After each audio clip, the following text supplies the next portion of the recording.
well, I'm about to throw this out because it's dead, but I already took a few things out of it, as you'll see as I progress here. Figure I may as well, because I don't have another one of these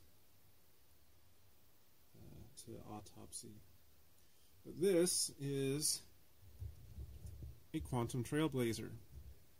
Later, they renamed it to the Fireball TM, which was one of two Fireball TMs for some reason. They also had the fairly low performance model that looked like this. You know, this basic kind of boring deal. They kind of went off of the name of the original Fireball, even though these were nowhere near the performance of the original Fireball. So, you know, marketing, etc. But, yeah, originally these were called the Trailblazer, and they suck. These were Quantum's attempt at lowest common denominator, lowest price. You know, as cheap as possible. Because as you can see, this isn't a normal Quantum drive, right? It's got these little deals here, these rails, it's got this stamped lower plate, it's got this stamped upper plate, whereas normally they look like this, right? So they got this whole aluminum bathtub style with a stamped steel plate on the top. But yeah, they were trying to go cheap. So this is still built by MKE, just like, you know, 90% of the other hard drives they make. But yeah, they're just super cheap. MKE.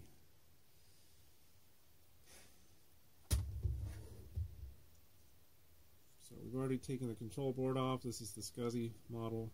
I like these because the newer drives, they've got a terminator here, and you just put a jumper on it. You don't have to worry about those stupid jumper packs.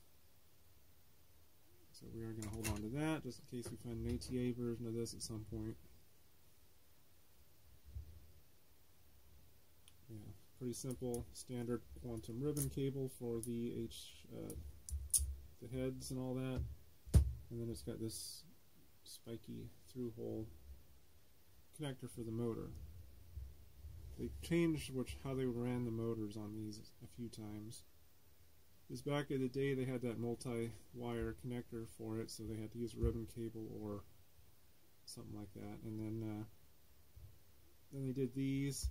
Then they did electricized rubber at some point. But I think most of the good drives used the through holes. It was the cheapies that did the electricized rubber. Anyway, as you can see, this is an Apple branded model out of a Catalyst, so a 7200 or possibly an 8200, but since I got this in Japan, it's probably a 7200. As you can see by the off-color bit here where the sticker used to be, this is pretty yellow, so I'm going to assume this was owned by a smoker. This is why you don't smoke, kids. So all this yellow would be in your lungs rather than on this. Anyway, let's do the top. So you can see this model has just the armature nut on the top there, no spindle nut, and then the traditional 6 around the outer perimeter. So the missing screw, because like I said, I already took some bits out of here. This is one of the later models with the polyurethane head stops. So instead of this nasty black rubber, these have green rubber bumpers that don't turn into horrible, hateful goo after a few years. And they're exactly the same size. So if you've got a dead one of these and a good version of one of their other drives, you can just take this apart and swap in the bumpers. Pretty straightforward. I'm just going to need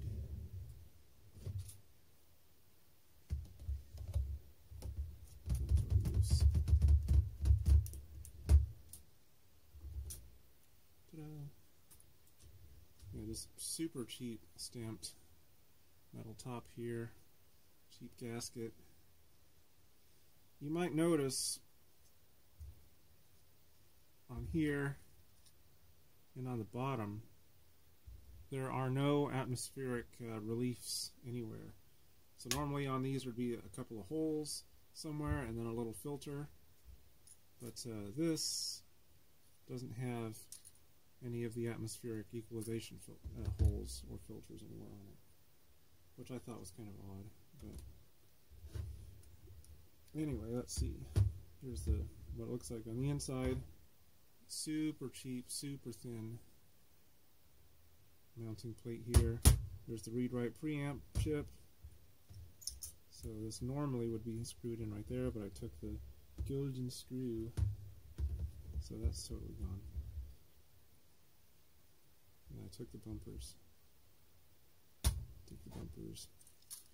Interestingly, on this one, this does have the internal HDA air filter, but it's part of the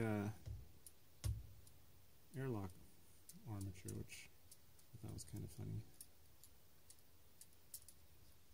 So this drive looks okay, but it had a problem with just bad sectors. So every time you formatted it, would find more.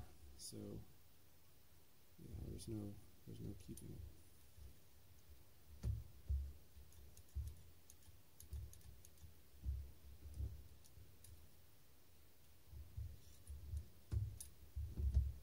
Right, as you can see on the top, it's just a Torx. Just take that out. This can stay because nobody cares. It should just be a little snap ring right there. This one actually has a little tiny metal ball that the magnet kind of attracts to make sure the airlock engages when it spins down.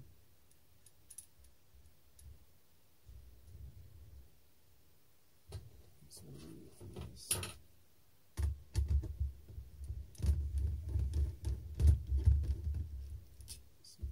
There. So one of your bumpers would have gone.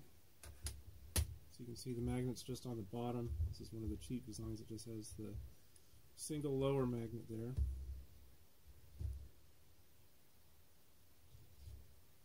That's neat.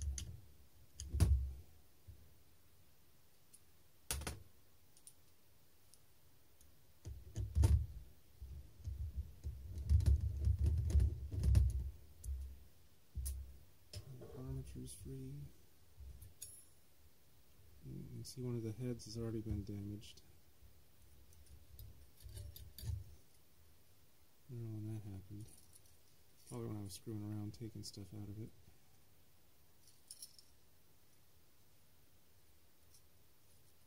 Very simple, very light. And then it looks like T6s.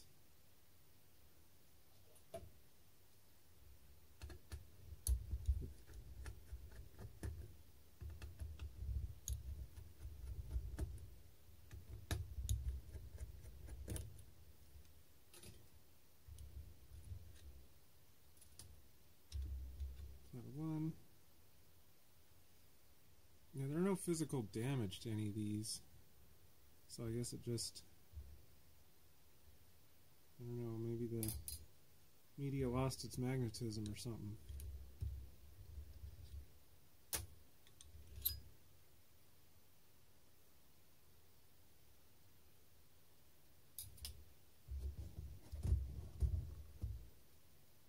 Yeah, there's no holes anywhere for the breather on the lower plate either. You can see this is one of the ones where the, oh, no, the motor is just screwed in. I don't know if I want to try to get that out. That looks, bearings feel okay.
You can see how the magnet attracts the airlock armature here.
So that's the Trailblazer. Simple, cheap. If you got one that works, great, but I wouldn't seek one of these out.